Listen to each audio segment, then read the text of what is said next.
hablar de una de las personas que he admirado y querido más en mi vida.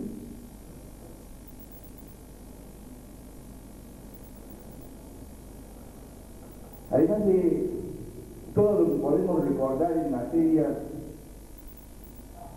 de anécdotas, yo creo que deberíamos aprovechar esta noche para hacer profundas reflexiones respecto a lo que deja como mensaje la vida de Tito y su ejemplo.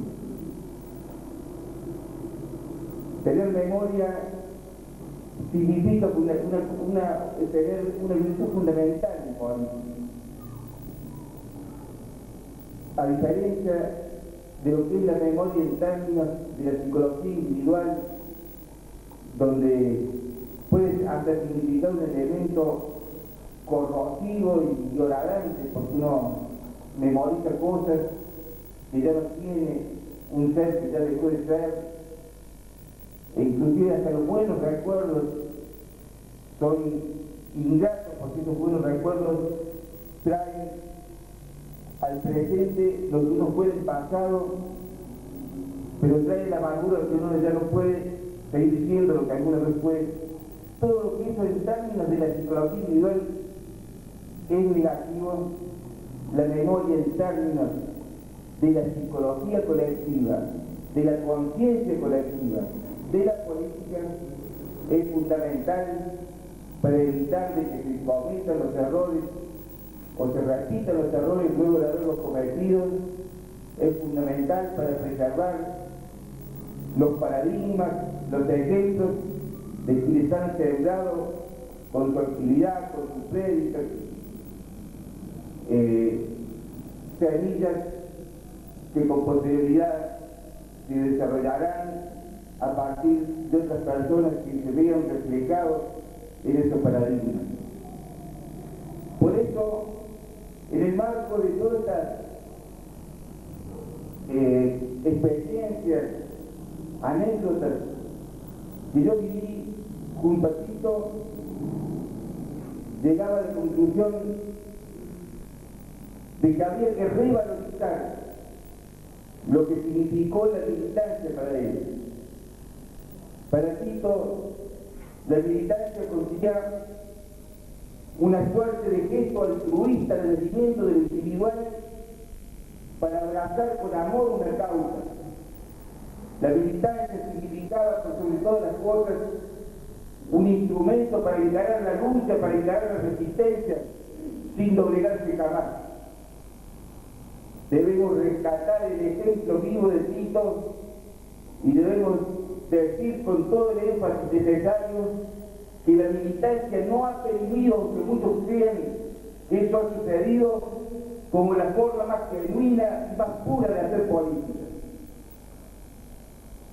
En estos tiempos, en donde nos encontramos con que hay pocos dirigentes que tienen convicciones, ideales, y se juegan por los mismos, cuando nos encontramos que el clientelismo electoral, o el clientelismo en general ligado a la alimentación, tiene cautivos a muchos ciudadanos, en estos tiempos en donde gente se acerca a la política solamente con el objetivo de obtener un puesto, en estos tiempos de escepticismo en general, blandir el ejemplo de Tito Sanders nos permite dar un categórico mentir a todo ese escepticismo, a todo ese descreimiento.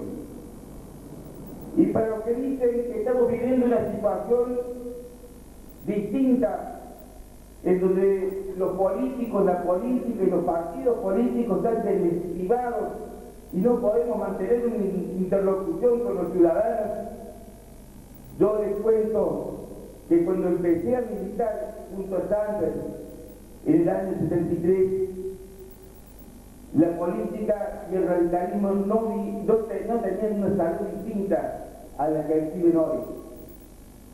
En el año 73, el radicalismo tenía que afrontar una elección de la cual salió perdidoso, pero con una derrota sumamente gravosa. Estábamos desaparecidos del horizonte político argentino y utilizados por Perón, que en ese momento retornaba al país, a lo que había que sumar una imagen desfigurada, interesadamente desfigurada de lo que fue el gobierno de don Arturo, que nos ponía ante la ciudadanía como ineficaces. Y también hay que recordar ciertos pasos afortunados del presidente de aquel entonces, Ricardo Balbín, que incluyó en el cuerpo ministerial del gobierno de la Luce a un radical y nos involucró en aquel entonces con el gobierno de la Luce, y sirvió para que la oposición pegara más sobre la salud del radicalismo. Conjugados todos esos factores, había que salir a pelear el voto, había que salir a reconquistar la voluntad ciudadana. Una voluntad ciudadana que al poco andar de la democracia se fue aislando de la misma democracia. Si hoy nos asustamos porque la ciudadanía no cree en la política, en los políticos, y dice que se vayan todos, imagínense ustedes en aquellos tiempos cuando la ciudadanía decía que se vayan todos y encima decía que en lugar de ustedes vengan los militares.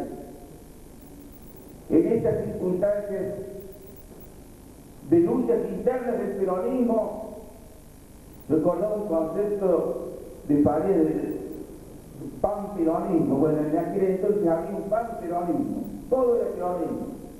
Los que luchaban por la izquierda, los que luchaban por la derecha, sembraban de muertos el país.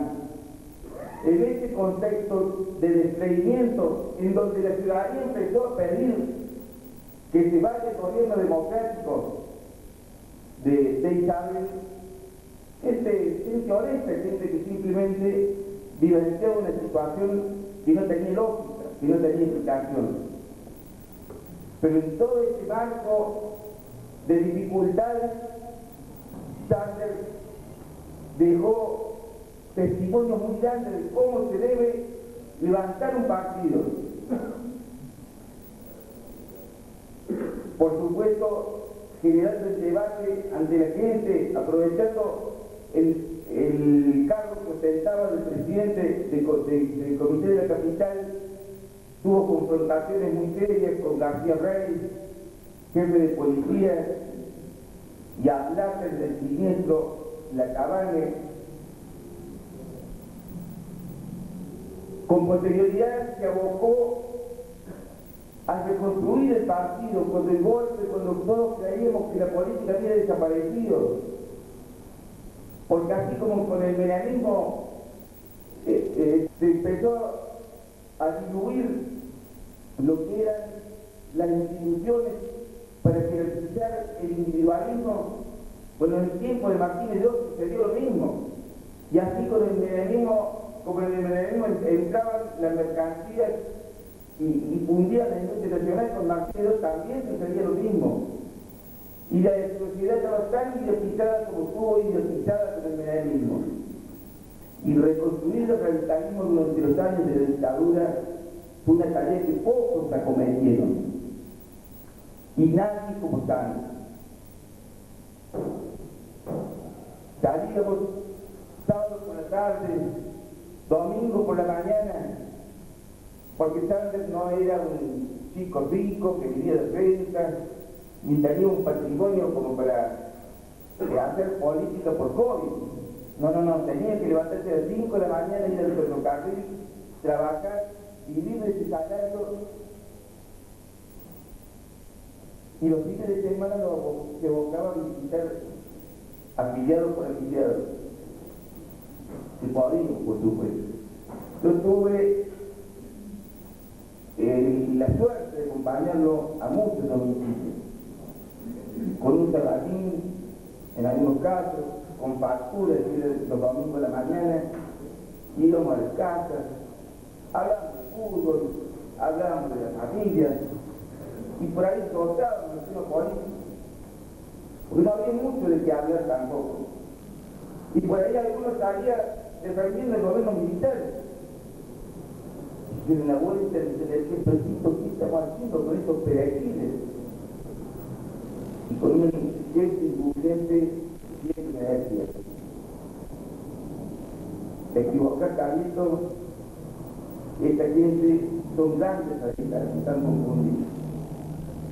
Y con esa actitud de hombre que conoce al pueblo porque vive con el pueblo y que es parte del pueblo, y que no es una virtud que tengan muchos políticos, iba haciendo esa tarea de vinculación permanente con el cliente y de mantener vivo a la Unión Cívica Radical en la Seccional 13 y en el resto de la capital.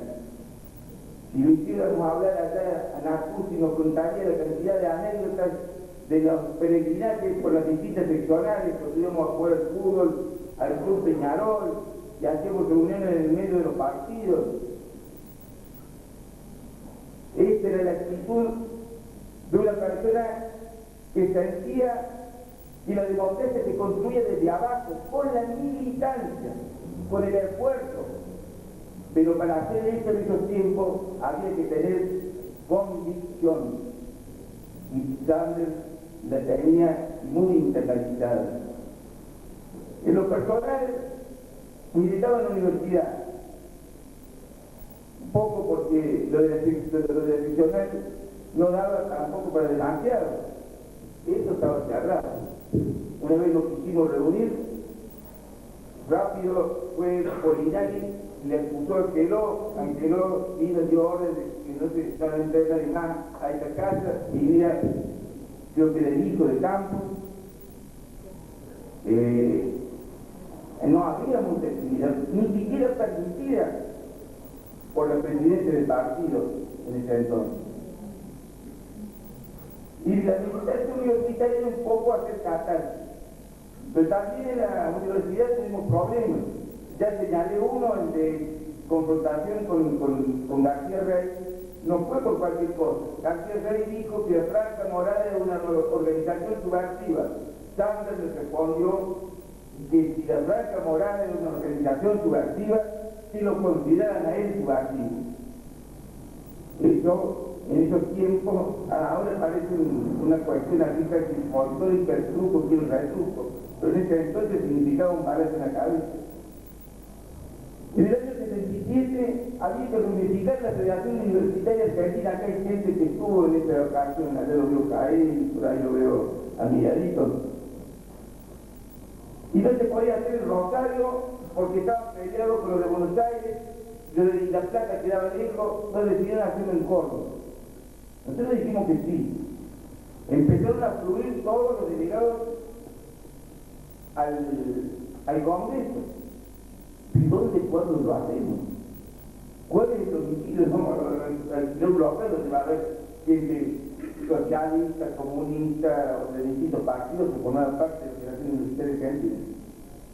¿Dónde se pudo abrir?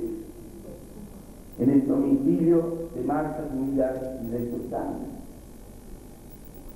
Y digo primero Marta Millar porque era lo que mandaba en la casa.